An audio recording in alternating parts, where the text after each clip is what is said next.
Okay, Second Corinthians 10, we're going to read the whole chapter, and it's about Paul defending his ministry.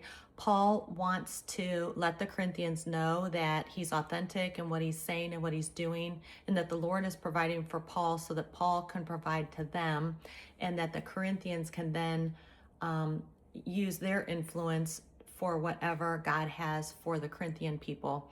So that's kind of the gist of Second Corinthians chapter 10. So we're going to go ahead and read it and then dive in. There's a lot of words that are repeated. One would be boasting. 6 times it talks about boasting in the Lord, but what he's saying is that's the only thing I'm going to boast in. I don't want to boast in anything other than that, because he wants God to provide for him and to be used in these cities that he's going to. So let's go ahead and read it, and then we'll talk a little bit about Paul and his ministry. I, Paul, myself entreat you by the meekness and gentleness of Christ. I am humble when face to face with you, but bold when I'm away. I beg of you that when I'm present, I may not have to show boldness with such confidence as I count on showing against some who suspect us walking according to the flesh.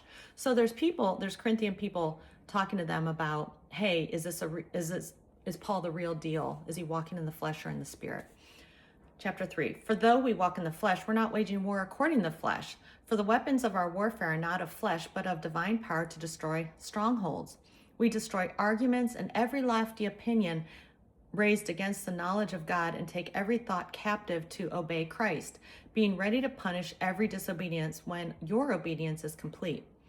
Look at what is before your eyes. If anyone is confident that he is Christ, let him remind himself that just as he is Christ, so are we. For even as I boast a little too much of our authority, which the Lord gave for building you up and not for destroying you, I will not be ashamed. I do not want to appear to be frightening you with my letters, for I say this letter is weighty or strong, and his bodily presence is weak, and his speech is of no account. Let such a person understand that what we say by letter when absent, we do when present.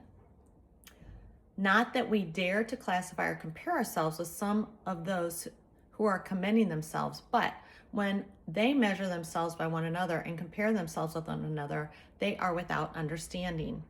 But we will not boast beyond limits, but will boast only with regard to the area of influence that God has assigned to us, to reach even you. For we are not overextending ourselves as though we did not reach you. For we were the first to come all the way to you with the gospel of Christ.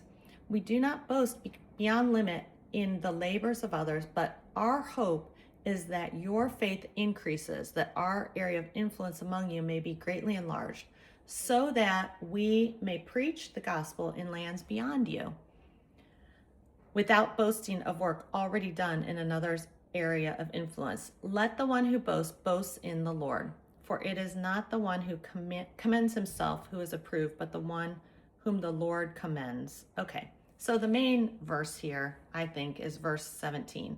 Let the one who boasts boast in the Lord. But obviously, Paul's saying here, hey, we're doing this to spread the gospel of Christ in these cities. We came to you, Corinthians, and we're, teaching you so that your influence can spread for the gospel of Jesus. And so he's just pointing to what he's doing, that it's not in the flesh, it's in the spirit, that it's authentic, that God gave him this mission to do so. And I also wanted to point back to Romans 10:14 here, where it says, how then will they call on him in whom they have not believed? How are they to believe in him whom they have never heard? And how are they to hear without someone preaching? So this is exactly what Paul is doing here with the Corinthians, and then obviously is going to other areas. He's building people up in Christ. And this is a lesson for us that we can do in our lives when we have the opportunity and when God affords it. All right, everyone, have a great day. I hope this encouraged you today.